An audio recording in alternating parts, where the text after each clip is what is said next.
जुनी वस्ती परिसरातील कब्रस्तान ईदगाह दर्गा येथे बकरी ईद निमित्त मुस्लिम समाज बांधवांची सामूहिक नमाज पठण। सर्वप्रथम सर्व मुस्लिम समुदाय यांनी शनिवार 7 जून रोजी सकाळी 9 वाजता जुनी वस्ती परिसरातील कब्रस्तान ईदगाह येथे उपस्थित राहून बकरी ईद निमित्त शांततेत नमाज पठण केले।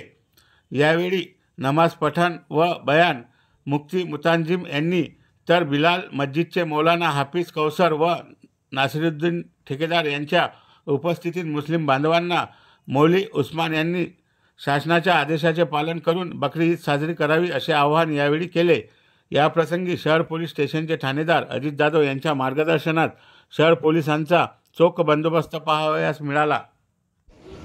अल्लाहु अकबर, अल्लाहु अकबर,